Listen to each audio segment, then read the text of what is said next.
Anchoring നമ്മൾ ക്യാമറയുടെ മുമ്പിൽ വന്നിട്ട് നമ്മൾ സംസാരിക്കുകയാണ്. ഞാൻ ഭയങ്കര പ്രൈവറ്റ് ആയിട്ടുള്ള ഒരു വ്യക്തിയാണ്. എനിക്ക് പ്രൈവറ്റ് ആയിട്ട് ഇരിക്കാൻ ഭയങ്കര എൻ്റെ പേഴ്സണൽ ലൈഫിനെ പറ്റിയിട്ട് ആരോടെങ്കിലും ഒക്കെ ചോദിച്ചു കഴിഞ്ഞാൽ അധികം ആർക്കും അറിയുന്നുണ്ടാവില്ല. ആൾക്കാർക്ക് ഈ കണ്ടിട്ടുള്ള ലൈക്ക് സോഷ്യൽ മീഡിയയിലൂടെ ഒക്കെ കാണുന്ന ഒരു ഇതേ ഉണ്ടാവുള്ളൂ, ഒരു ഐഡിയ. ഒബ്വിയസ്ലി ഉണ്ടാവില്ലേ, എല്ലാവർക്കും ഉണ്ടാവില്ലേ. അപ്പോൾ അങ്ങനെ ഉള്ള ഒരാളാണ് ശരിക്കും. പ്രൈവറ്റ് ലൈഫ് ഇസ് ഓൾവേസ് അങ്ങനെ ഒരു പ്രൈവറ്റ് ആക്കി വെക്കാൻ ഇഷ്ടപ്പെടുന്ന ഒരാളാണ്.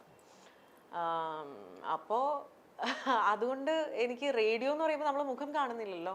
പക്ഷെ ഇപ്പൊ കൊറേയൊക്കെ മുഖം കാണിച്ചൊക്കെ തുടങ്ങി. കാരണം ആദ്യം ആർജെ എന്ന് പറഞ്ഞ ചെറിയ ശബ്ദത്തിലൂടെ മാത്രമായിരുന്നു എന്നുള്ളതാണ്. ഇപ്പൊ സ്വാഭാവികമായിട്ട് ആർജെ എന്ന പേരാണെങ്കിൽ പോലും എവിടേക്കോ കൊണ്ട് നമ്മുടെ റേഡിയോയില് പോലും ഇപ്പോ നമ്മൾ ഇടയ്ക്കിടയ്ക്ക് ലൈവ് പോവും.